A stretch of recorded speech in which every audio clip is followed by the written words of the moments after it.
Ça, c'est de la livèche. Vous pouvez goûter ça, c'est très très fort. C'est comme du céleri, mais beaucoup plus fort.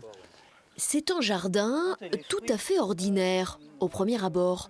Mais ici, pas de ligne droite, pas d'engrais, pas de labour et très peu d'arrosage. Un jardin où tout est organisé, l'air de rien. On a un paillage qui fait de l'humidité, de l'ombrage. Les vers de terre, ils s'y trouvent très bien. Ici, on a donc labourage.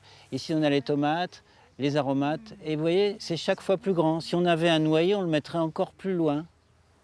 On parle d'étagement et c'est l'un des principes importants de la permaculture.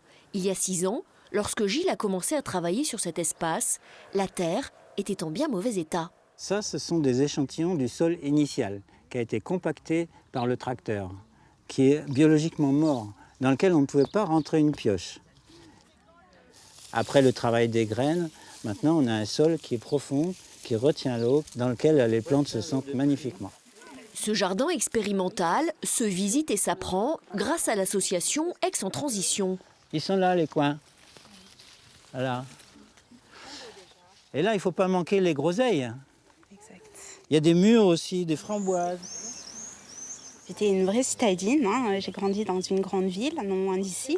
Et puis j'ai eu la chance de déménager un peu plus proche de la nature. Et découvrant le jardin, je suis moi-même dans le bien-être. Donc c'était tout à fait logique d'aller vers ça, de connaître comment cultiver, comment manger sain et comment optimiser en respectant la nature en fait. Sur les 700 mètres carrés de ce terrain, la permaculture a permis à la biodiversité de revenir. Les plantes sont associées les unes aux autres dans un souci d'entraide. Le lin bleu éloigne les dorifères de la pomme de terre. Les fèves font de l'ombre à la salade. Un parfait petit monde qui respecte la nature et l'homme.